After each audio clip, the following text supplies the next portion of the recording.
দেখেছি যে পরিমাণে বিজনেস করেছে, এবছর আমরা বরবাদ দেখছি তার চাইতেও আরো ভালো বিজনেস করছে। আগামীতেও যে সিনেমাগুলো আসবে ইনশাআল্লাহ সেই সিনেমাগুলো তার চেয়েও আরো অনেক বড় বিজনেস করবে।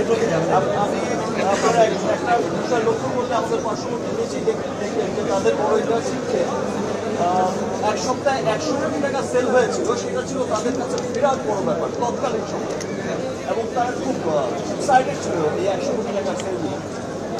বাট যারা হচ্ছে বেকার ছিল, যারা হচ্ছে 100 কোটি ক্লাবে নিয়ে গেছেন, তাদের টার্গেট কিন্তু সে 100 কোটি ছিল না, তাদের টার্গেট 1000 কোটি ছিল। এখন দেখা যায় যে আমাদের পার্শ্ববর্তী দেশের সিনেমা, বড় সিনেমাগুলো 1000 কোটি ক্লাবে না পৌঁছলে তারা সুপারহিট ডিক্লারই করে না, তাদের টার্গেটই। সো আমাদের শুরু হয়েছে, কারণ আমাদের দেশের মানুষ, আমাদের দেশের সর্বস্তরের মানুষ, এবার আমি আমার দেশের সর্বস্তরের মানুষকে ধন্যবাদ জানাবো আবারও। এবার আমি যখন শুটিং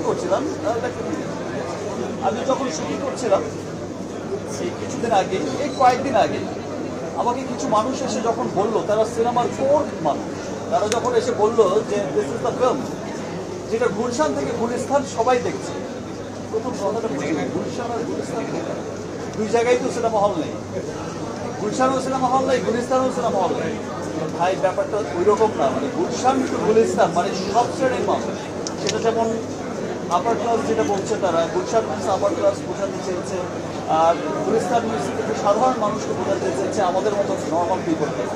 সো বলছে যে গুলশান টু গুলিস্তান সর্বস্তরের মানুষ দেখছে, এবং যে চিত্র আমি দেখেছি মাল্টিপ্লেক্সগুলোতে, যে চিত্র আমি দেখেছি সিঙ্গেল স্ক্রিনগুলোতে, এই ভালোবাসা অব্যাহত থাকবে, এবং যে চিত্র আমরা দেখছি দেশের বাইরে যেখানেই যাচ্ছে সেখানেই কিন্তু বরবাদ জোয়ার বয়ে, মানে ভালোবাসায় সবাইকে বরবাদ করে দিচ্ছে। এই ভালোবাসা অব্যাহত থাকবে দেশের বাঙালিদের মধ্যে, বাংলাদেশিদের মধ্যে। ইনশাল্লাহ আমরা এই 100 কোটি ক্লাব কোনো একদিন আমরা বলবো যে ভাই 1000 কোটিতে তো পৌঁছে গেছে, তো আশা তো করি যে ছাড়িয়ে যাবে। এবং এই যে বরবাদ প্রডিউসার ডিরেক্টর এই টিম কিন্তু এখন এমন সিনেমা প্ল্যান করছে সেই সিনেমার কাছে বরবাদকেও ছোট সিনেমা মনে হবে। আমি কত নাম্বার নায়ক আমি সেই বিচার কখনো করি, আমার জীবনের শুরু থেকে আজ পর্যন্ত আমি কখনো নাম্বার নিয়ে চিন্তিত না। আমি কাজ করে যাই আমার দেশের মানুষের জন্য, আমি কাজ করে যাই যারা আমাকে ভালোবাসে, মন থেকে ভালোবাসে, যারা আমার সবসময় আমার সুখে দুঃখে আমার পাশে সবসময় থাকে। ভালোবেসে একটা শ্রেণীকে তো মানুষ সাকিবিয়ান বলে ডাকে।